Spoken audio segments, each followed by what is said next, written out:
बिस्मिल्लाहिर्रहमानिर्रहीम। अस्सलाम वालेकुम। Myself Khizar Ahmed Usama MK preparation के प्लेटफॉर्म से आपसे मुखातिब हूँ। जैसा कि आप जानते हैं MK प्रिपरेशन कंप्यूटर साइंस की एक नई लेक्चर सीरीज़ ला रहा है जो कंप्यूटर से रिलेटेड जितनी भी जॉब्स हैं, चाहे वो स्कूल एजुकेशन डिपार्टमेंट से हो, हायर एजुकेशन कमीशन में हो या फेडरल डायरेक्टरेट ऑफ एजुकेशन में हो, किसी भी प्लेटफॉर्म की कोई भी कंप्यूटर से रिलेटेड जॉब किसी भी स्केल की हो, उसके लिए बहुत हेल्पफुल होंगी। क्योंकि इस सीरीज़ की खास बात यह है कि हम ग्रास रूट लेवल से लेकर जो हमारे एक्सीलेंट लेवल्स है, जो एडवांस लेवल है, वहाँ तक तमाम चीज़ों को बड़ी डिटेल से डिस्कस कर रहे हैं। तो अभी चैनल को सब्सक्राइब करें, बेल आइकन पर क्लिक करें ताकि आपको तमाम इंफॉर्मेटिव वीडियोस जो है वो बाकायदगी से मिलती रहे। तो स्टार्ट करते हैं आज के सेशन। आज के सेशन में हम बात कर रहे हैं इमर्जिंग टेक्नोलॉजीज के बारे में।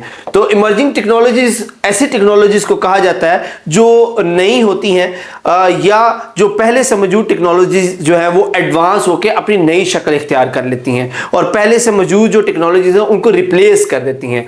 फॉर एग्जाम्पल अगर हम बात करें सेलुलर डाटा की, जो हमारे मोबाइल पे इंटरनेट चलता है, तो स्टार्ट में हमारे पास ये 2G सर्विसेज यानी 2G स्पीड हुआ करती थी। उसके बाद ये उससे अपग्रेड होकर 3G होगी, 3G के बाद 4G और अब जो है वो 5G तक जो है वो स्पीड आ चुकी हुई है। तो इस तरह की टेक्नोलॉजीज जो ज़रूरत के मुताबिक खुद को इवॉल्व करती हैं, जो ज़रूरत के मुताबिक खुद को चेंज करती रहती हैं, जिनमें वुसअत होती है कि वो नई आने वाली चीज़ों को अडेप्ट कर सकें, उसके मुताबिक खुद को बदल सकें, हम उनको इमर्जिंग टेक्नोलॉजी कहते हैं। इमर्जिंग टेक्नोलॉजी जो है वो ऑलमोस्ट हर फील्ड में इस्तेमाल होती है। हम चंद एक की यहाँ पर बात करते हैं जो लेटेस्ट इसकी एप्लीकेशंस हैं, लेटेस्ट जो फील्ड्स हैं जिनकी वजह से इस वक्त टेक्नोलॉजी के फील्ड के अंदर एक इंकलाब आया हुआ है। तो सबसे पहले हम बात करते हैं रोबोटिक्स की। रोबोटिक्स एक ऐसा फील्ड है जिसके अंदर इंडस्ट्री से लेकर जो हमारे सिंपल इंस्टीट्यूशंस हैं वहां तक ये इस्तेमाल हो रहे हैं। तो रोबोटिक्स जो है ऐसी ब्रांच है इंजीनियरिंग की जो यूज होती है इंटेलिजेंट मशीन्स को बनाने के लिए जो ह्यूमंस को असिस्ट कर सके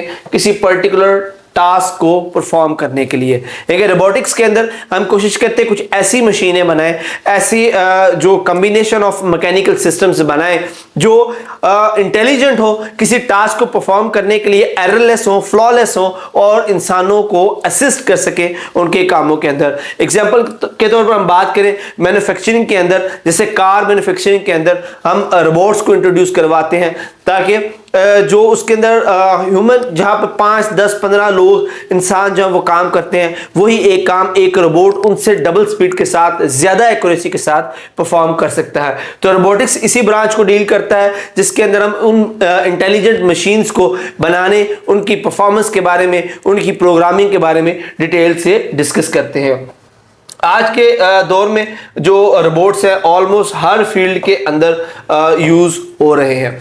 नेक्स्ट ये हमारे पास सेकंड मोस्ट इंपॉर्टेंट जो इन्वेंशन है आज के दौर की, that is artificial intelligence. Artificial intelligence या जिसको हम AI भी कहते हैं, ये कंप्यूटर साइंस की वो ब्रांच है जो स्मार्ट मशीन्स को बनाने में काम करते हैं, जो केपेबल होती हैं ऐसे टास्क को परफॉर्म करने के लिए जिनके लिए इंटेलिजेंस की ज़रूरत होती है। तो आर्टिफिशियल इंटेलिजेंस एक्चुअली मशीन्स को हम ब्रेन देने की कोशिश कर रहे हैं, हम मशीन्स को इस काबिल बना रहे हैं कि वो इंसानों की तरह सोच सके, वो इंसानों की तरह जवाबात दे सकें। अगर हम बात करें इस वक्त मोस्ट पॉपुलर जो AI के कुछ लैंग्वेज मॉड्यूल्स हैं जैसे चैट GPT या चैट बॉक्स टाइप की जो डिफरेंट ऐसे प्लेटफॉर्म्स हैं जहां पर आप इस तरह के जो डिस्कशंस कर सकते हैं जिस तरह आप किसी इंसान के साथ बात कर रहे हो, वो अपने रिसोर्सेज से पूरे नेटवर्क के ऊपर जो मौजूद इंफॉर्मेशन होती है उनमें से एब्स्ट्रैक्ट करके आपको आपकी रिक्वायर्ड इंफॉर्मेशन जो वो प्रोवाइड करती है। तो आर्टिफिशियल इंटेलिजेंस बेसिकली एक कोशिश है, एक एफर्ट है कि मशीन्स को इंसानों की तरह सोचने के काबिल बनाया जा सके। ओके जी, आर्टिफिशियल इंटेलिजेंस की आगे फर्दर एक एप्लीकेशन है जिसको हम सेल्फ ड्रिवन कार्स कहते हैं।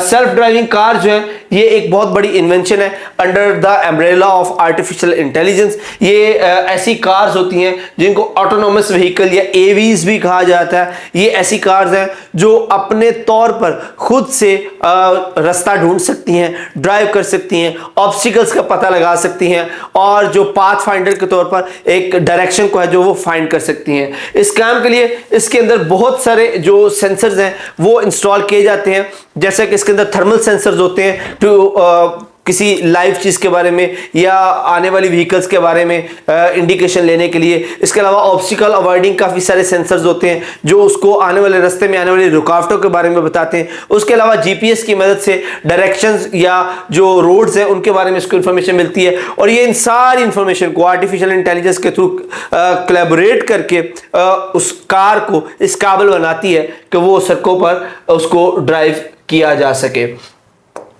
ओके जी, फर्दर हम मूव करते हैं। हमारे पास आ जाता है 3D इमेजिंग। स्टूडेंट्स, इससे पहले जो इमेज की जब भी बात की जाती थी उसको 2 डायमेंशनल समझा जाता था, लेफ्ट एंड राइट, या हम उसको कह सकते हैं उसकी हाइट और विड्थ, 2 डायमेंशंस में हम इमेज को पहचानते थे। बट एआई के आने से, आर्टिफिशियल इंटेलिजेंस के आने से, जो कंप्यूटर सॉफ्टवेयर्स हैं उनकी अपग्रेडेशन से अब हम एक वर्चुअल डेप्थ की सेंस जो है वो प्रोड्यूस कर सकते हैं। अगर मेरे पास हाइट और विड्थ है तो हम वर्चुअली उसके अंदर डेप्थ का कॉन्सेप्ट पैदा करके उस इमेज को 3 डायमेंशनल में दिखा सकते हैं। जैसे कि आप यहां देख सकते हैं कि कोई भी एक कंपोनेंट है, हम उसको उस वर्चुअल रियलिटी, उसकी इंटेलिजेंस है जो सॉफ्टवेयर की मदद से उसके अंदर उसकी डेप्थ की सेंस पैदा करके उसको 3 डायमेंशन से देख सकते हैं, उस इमेज को बना सकते हैं। That is also an application of artificial intelligence.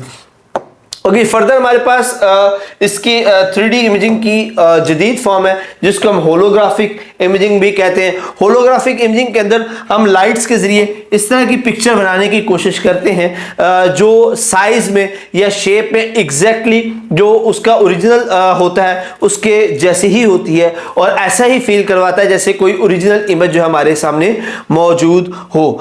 आप एक होम बेस्ड होलोग्राम बना सकते हैं। उसके लिए आप किसी प्लास्टिक के पीस को या पेपर को या ट्रांसपेरेंट शीट को 45 के एंगल पर इस तरह बेंड करके चारों साइड्स पर अटैच कर सकते हैं, और फिर उसके बाद उसको किसी मोबाइल के ऊपर या अपने किसी भी जो मल्टीमीडिया डिवाइस है उसके ऊपर प्लेस कर दें। वो आपको एक होलोग्राम, एक होलोग्राफिक इफेक्ट जो है वो देगी। उसके लिए सिर्फ आप ट्रांसपेरेंट ग्लास या कोई पेपर जो थिक पेपर होता है उसको सिर्फ 45 डिग्री के एंगल पर चारों तरफ से अटैच करेंगे और उसको अपने मोबाइल की स्क्रीन के ऊपर आप रखेंगे तो वो उसके अंदर एक होलोग्राफिक जो इमेज है उसका आपको एक नजर आएगा पैटर्न। ओके, नेक्स्ट हमारे पास जो लेटेस्ट हमारे पास दूसरी जो बड़ी चीज है जो इस वक्त बहुत ज्यादा यूज हो रही है, that is a virtual reality. जैसा कि नाम से पता चल रहा है ये ऐसी रियलिटी है जो पैदा की जाती है, जो एक्चुअल में होती नहीं बट उसको बनाया जाता है। इसको VR हेडसेट्स के जरिए, आपने देखे होंगे बड़े बड़े हेडसेट्स हैं जिनको आप आईज के साथ लगा के उसके अंदर मोबाइल के जरिए या किसी भी दूसरी डिवाइस के जरिए एक वर्चुअल रियलिटी क्रिएट कर सकते हैं। जो इसकी मोस्ट प्रॉब्लम जो एप्लीकेशंस हैं वो गेमिंग के अंदर है। हम गेमिंग के अंदर अगर VR हेडसेट्स को इस्तेमाल करें, इट्स जस्ट फील्स लाइक आप उस गेम के अंदर एक उसके कंपोनेंट के तौर पर काम कर रहे हैं। इसका वर्चुअल रियलिटी जो है ना सिर्फ गेम्स के अंदर बल्कि किसी भी तरह की वीडियोस या मीडिया जो है वो उसको इस तरह से इंट्रोड्यूस करवाता है, you think that it's a real thing. तो इसको VR स्पेसिफिक जो हेडसेट्स हैं उनको VR हेडसेट्स कहा जाता है जिनके जरिए इनको देखा जा सकता है। ओके, वर्चुअल रियलिटी की जो अगली लेटेस्ट और उसकी एडवांस शेप है दैट इज ऑगमेंटेड रियलिटी। अब ऑगमेंटेड रियलिटी में हम जरा एक स्टेप फर्दर जाते हैं। इसके अंदर हम क्या करते हैं कि हम उस वर्चुअल रियलिटी को मर्ज कर देते हैं अपनी रियल वर्ल्ड के साथ। लाइक आप इस रियल वर्ल्ड के अंदर अगर मैं बात करूं कि आप किसी रूम के अंदर अगर आप बैठे होते हैं और आप ऑगमेंटेड रियलिटी के जरिए उस प्रैक्टिकल रियल रूम के अंदर आप वर्चुअली कुछ चीजें बना सकते हैं, जैसे सिटिंग की कोई प्लेस बना सकते हैं या कोई दूसरे होलोग्राम्स या दूसरी कोई भी चीज बना सकते हैं। तो actually augmented reality is a combination of real world and virtual reality. ज्यादातर ये गेम्स के अंदर या दूसरे बहुत सारे जो मेडिकल फील्ड की ट्रेनिंग्स हैं उसके अंदर इस्तेमाल होता है। इस तरह एरोनॉटिक्स के अंदर जो पायलट्स हैं उनकी ट्रेनिंग के लिए इसको इस्तेमाल किया जाता है। तो बहुत सारी इसकी जो एप्लीकेशंस हैं जो इस वक्त चल रही हैं। नेक्स्ट हमारे पास जो नेक्स्ट इमर्जिंग टेक्नोलॉजी है that is distributed application. Distributed applications क्या है? असल में कुछ ऐसी एप्लीकेशंस हैं जो सिस्टम्स टू सिस्टम कनेक्टेड होती हैं। फॉर एग्जांपल अगर हम एक यूनिवर्सिटी की फर्ज करें बात करते हैं तो यूनिवर्सिटी के डिफरेंट डिपार्टमेंट्स के अंदर जो एक सेंट्रल एप्लीकेशन होती है या जो स्टूडेंट मैनेजमेंट सॉफ्टवेयर्स होते हैं तो वो डिफरेंट डिपार्टमेंट के साथ कोलैबोरेट करते हैं। अब एक ही एप्लीकेशन डिफरेंट डिपार्टमेंट्स के अंदर डिफरेंट कंप्यूटर्स यूज कर रहे होते हैं, इस तरह की एप्लीकेशन को हम डिस्ट्रीब्यूटेड एप्लीकेशंस कहते हैं, जो एक ही नेटवर्क के ऊपर मौजूद डिफरेंट जो पीसीज हैं उनके दरमियान राब्ते का काम करती है। जैसे यहां पर आप एग्जांपल देख सकते हैं कि ये हमारे पास एक लोकल ऑपरेटिंग सिस्टम है और इस पीसी का अलग से लोकल ऑपरेटिंग सिस्टम है, इस पीसी का अलग से लोकल ऑपरेटिंग सिस्टम है, और इन सारे सिस्टम्स को एक नेटवर्क जो है वो नेटवर्क प्रोटोकॉल्स के जरिए कंबाइन करता है सो दैट के ये तीनों पीसीज इस नेटवर्क के जरिए उस एक खास डिस्ट्रीब्यूटेड एप्लीकेशंस को अपने तौर पर यूज कर सकें, उसके अंदर डाटा फीड कर सकें। बैंकिंग के अंदर भी आप देखें कि एक सिंगल बैंक की जितनी भी ब्रांचेस हैं पूरे कंट्री के अंदर, तो वो सभी के सभी एक ही एप्लीकेशन को यूज कर रहे होते हैं। अब उसका फायदा क्या है कि आप किसी भी बैंक के अंदर कोई भी चेंजेस आती हैं तो वो सारी की सारी changes all over the country जो है उस एक एप्लीकेशन के ऊपर जाती हैं, जिसकी वजह से वो चेंजेस तमाम जो उसके यूजर्स हैं उनके लिए रीडेबल और एक्सेसिबल होती हैं। यहाँ पे एक इंटरेस्टिंग इंफॉर्मेशन है कि ऑगमेंटेड रियलिटी की एप्लीकेशन इतनी तेजी से बढ़ी है कि सिर्फ 2023 में ये तकरीबन 18 बिलियन डॉलर से ज्यादा की इसकी वर्थ जो है वो क्रॉस कर चुकी हुई है। सिर्फ 2023 के अंदर अंदर 18 बिलियन डॉलर से ज्यादा वर्थ की जो एप्लीकेशन है वो ऑगमेंटेड रियलिटी और वर्चुअल रियलिटी की कंबाइन बन चुकी हुई है। नेक्स्ट हम बात करते हैं ब्लॉकचेन की। ब्लॉकचेन असल में आप अगर मैं इसको सिंपल तरीके से समझा सकूं तो हम डाटा को ब्लॉक्स की सूरत में इस तरह से कंबाइन करते हैं, इस तरह से उसको अरेंज करते हैं कि हर एक ब्लॉक प्रीवियस वाले ब्लॉक की इंफॉर्मेशन से लिंक है। इस तरह ये वाला ब्लॉक उससे पीछे वाली जो ब्लॉक है उसकी इंफॉर्मेशन से लिंक है। दैट मीन कि जब तक इस ब्लॉक की इंफॉर्मेशन अवेलेबल नहीं होगी आप इस ब्लॉक को एक्सेस नहीं कर सकते। अगर इस ब्लॉक की इंफॉर्मेशन अवेलेबल नहीं है तो आप इस ब्लॉक को एक्सेस नहीं कर सकते। दैट मीन कि अगर आपको किसी डाटा तक रसाई चाहिए तो आपको पूरी चेन के ब्लॉक्स की इंफॉर्मेशन चाहिए होंगी और फिर आप उस पूरी चेन की इंफॉर्मेशन को एक्सेस कर सकते हैं। इसकी यही खूबी डाटा को सिक्योर करने के लिए उसको ऑलमोस्ट फूल प्रूफ बनाने के लिए इस्तेमाल होती है कि उसको हैक ना किया जा सके, उसको मॉडिफाई ना किया जा सके। तो इस तरह ब्लॉकचेन के अंदर डाटा डिस्ट्रीब्यूट करने से जो इंफॉर्मेशन है ना सिर्फ सिक्योर होती है बल्कि हैकर से भी पूरी तरह से महफूज रहती है। ज़्यादातर जो फाइनेंशियल इंस्टीट्यूशंस हैं जैसे बैंक्स हैं या दूसरे बड़े बड़े इदारे हैं जिनके पास हसास इंफॉर्मेशन होती है तो वो अपनी इंफॉर्मेशन को मोस्टली ब्लॉकचेन्स की सूरत में रखते हैं। इस तरह से इंटरलिंक्ड इंफॉर्मेशन जो है उसको लीक होने से या उसको हैक करना जो है वो पॉसिबल नहीं होता। ओके जी, फर्दर हमारे पास है जी मशीन लर्निंग। ये एक बड़ी ज़बरदस्त चीज़ है। मशीन लर्निंग जो है वो असल में आर्टिफिशियल इंटेलिजेंस की ही एक ब्रांच है जो किसी मशीन को इस काबिल बनाता है कि वो बगैर किसी इंटरफेरेंस के खुद से अपने इन्वायरमेंट से चीज़ों को लर्न कर सके। हम जैसे पहले बात कर चुके हैं कि आर्टिफिशियल इंटेलिजेंस एक किसी मशीन को इंटेलिजेंट बनाने का नाम है। हम ये कोशिश करते हैं कि आर्टिफिशियल इंटेलिजेंस के जरिए कोई मशीन इंसानी ब्रेन की तरह सोचना शुरू करे तो उसकी फर्दर अगर हम स्टेप की बात करें वो मशीन जो है वो अपने इन्वायरमेंट से खुद से लर्निंग करती है और ज़रूरत के मुताबिक चीज़ों को अडेप्ट करती है और उसके लिए किसी भी एक्सटर्नल इंटरफेरेंस की जरूरत नहीं होती। अगर हम बात करें इसकी एग्जांपल्स की तो इनमें हमारे पास जो डाटा एनालाइजर्स सॉफ्टवेयर है वो इसकी एक एग्जांपल है। उसके अलावा सोशल मीडिया की बहुत सारी सर्विसेज जिसके अंदर वो एक यूजर की पर्टिकुलर नीड के को असेस करते हुए उसको उसकी एडवर्टीजमेंट जो है उसकी रिक्वायरमेंट के मुताबिक दिखाई जाती है। उसकी ज़रूरत के मुताबिक अगर वो जॉब्स ढूंढ रहा है तो उससे रिलेटेड उसको चीज़ें दिखाई जाएंगी या वो कोई भी कीवर्ड्स यूज़ कर रहा है तो उसका जो सॉफ्टवेयर वो ऑटोमेटिकली लर्न करता है कि उसका एक यूज़र का पर्टिकुलर पैटर्न क्या बन रहा है उसके ब्राउजिंग का या उसके सोशल मीडिया को यूज़ करने का और उस पैटर्न के अकॉर्डिंग वो मशीन जो है वो एक एल्गोरिदम तैयार करती है और उस यूजर को उसकी रिक्वायरमेंट के मुताबिक जो चीजें वो डिस्प्ले करती है, प्रोवाइड करती है। इसके अलावा ईमेल फिल्टरिंग, जिसके अंदर ईमेल्स जब आती है, जो हम पिछले लेक्चर में बात कर चुके हैं कि एक सर्वर के अंदर एक ऐसा पोर्शन होता है जिसके अंदर ईमेल फिल्टर होती हैं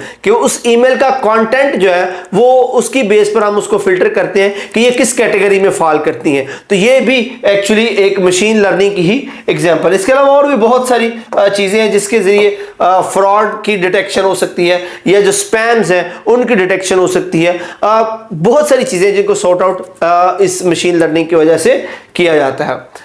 ओके जी, नेक्स्ट हमारे पास एक और बड़ी जबरदस्त चीज है, that is a computer assisted translation. यानी कि डिफरेंट जो लैंग्वेजेस हैं, हम उन लैंग्वेजेस की जो बेसिक्स हैं या उससे रिलेटेड जो रूल्स एंड रेगुलेशंस हैं, हम वो एक सिस्टम को प्रोवाइड करते हैं और उसकी बेस पर सिस्टम जो है वो एक लैंग्वेज को दूसरी लैंग्वेज में फ्लॉलेसली जो है वो ट्रांसलेट कर सकता है। उसका बेनिफिट क्या होता है कि हमारे पास जितने भी जो ट्रांसलेशन सर्विसेज हैं उनको बहुत कम वक्त में वो अपने जो टास्क है वो कंप्लीट कर पाते हैं, और इसको इन शॉर्ट कैट कहा जाता है, CAT, कंप्यूटर असिस्टेड ट्रांसलेटर। और जो इसके ऊपर वर्किंग कर रहे होते हैं पीपल, जो लैंग्वेज ट्रांसलेशन की सर्विसेज प्रोवाइड कर रहे होते हैं, उनके लिए बहुत ज़्यादा सहूलत हो जाती है। वो अपने काम को एररलेस बना सकते हैं और बड़ी तेज़ी से कंप्लीट कर सकते हैं। ओके जी, ये था हमारा आज का सेशन। अब इससे रिलेटेड जो हम कुछ जो प्रैक्टिस क्वेश्चंस हैं उनको अटेम्प्ट करने की कोशिश करते हैं। हमारे पास पहला जो क्वेश्चन है, that is blank is generally referred as emerging technology. तो इमर्जिंग टेक्नोलॉजी के तौर किसको कहा जाता है? तो new technology, B is the right answer. जो न्यू टेक्नोलॉजीज होती हैं हम उनको इमर्जिंग टेक्नोलॉजी के तौर पर डिक्लेयर करते हैं। Next we have which of the following is not an example of emerging technology? Virtual reality is an example of emerging technology. Blockchain, robotics also an example of emerging technology. But 3G एक पुरानी technology है और हम emerging technology उसको कहते हैं जो नई हो, लेटेस्ट हो, उसको इमर्जिंग टेक्नोलॉजी कहते हैं। तो 3G जो है वो हमारे पास एक इमर्जिंग टेक्नोलॉजी की एग्जांपल नहीं है। Next is technology is a computer generated imitation of the real world where people can interact in an apparently real or physical way। कि कौन सी टेक्नोलॉजी है जिसके अंदर रियल और वर्चुअल जो रियलिटीज हैं, रियल और वर्चुअल वर्ड्स को कंबाइन किया जाता है, that is AR, augmented reality is the right answer. Dash application are those which operate simultaneously on several different computers. जो डिफरेंट कंप्यूटर पर इस्तेमाल होने वाली एप्लीकेशन है that is distributed application. So C is the right answer. Next is in a blockchain system the transaction of a file recorded cannot be। जैसे कि हम पहले बात कर चुके हुए हैं कि ब्लॉकचेन के अंदर जो डाटा है वो मॉडिफाई नहीं किया जा सकता, वो किसी भी तरह से उसको चेंज नहीं किया जा सकता। So the right answer will be D, modified. Okay जी, नेक्स्ट हमारे पास है एस्टिमेटेड स्पीड ऑफ 5G। वो कितनी होती है? जो 5G की जो स्पीड है दैट इज ऑलमोस्ट 20 GB पर सेकेंड। जो 5G नई इमर्जिंग टेक्नोलॉजी है, सेलुलर डाटा की जो लेटेस्ट टेक्नोलॉजी है दैट इज 5G, और ये ऑलमोस्ट 20 GB पर सेकेंड इसकी जो स्पीड है। Next is dash is a branch of artificial intelligence that enables a system to learn and improve itself. यहां पर आप देख सकते हैं ये दो वर्ड इस्तेमाल हुए, लर्न एंड इंप्रूव देमसेल्फ, ये एक्चुअली मशीन लर्निंग की बात हो रही है। So the right answer is B, machine learning. Okay जी, आगे chatbot is an example of virtual reality. अब चैटबॉट जैसे हम बात कर चुके हैं पहले भी, ये चैट GPT ही की तरह एक लैंग्वेज मॉड्यूल है, तो इसको हम कह सकते हैं कि एक आर्टिफिशियल इंटेलिजेंस की एक एग्जांपल है। So the right answer is D। Next we have CAT is also known as, जैसे अभी हमने थोड़ी देर पहले देखा, CAT is computer assisted translation. So हमारे पास राइट आंसर होगा वो C होगा। A self driving car is also known as, जो सेल्फ ड्राइविंग कार है उसको हम ऑटोनोमस व्हीकल भी कहते हैं, जो अपने ऑन पर डिसीजंस लेती हैं। सो the right answer is A, autonomous vehicle. So that's it for the session. Hopefully इस सेशन आपके लिए बहुत मुफीद रहा होगा। किसी भी तरह के क्वेश्चन के लिए आप कमेंट सेक्शन में पूछ सकते हैं। नेक्स्ट सेशन तक के लिए अपना बहुत सारा ख्याल रखिए। अल्लाह हाफिज।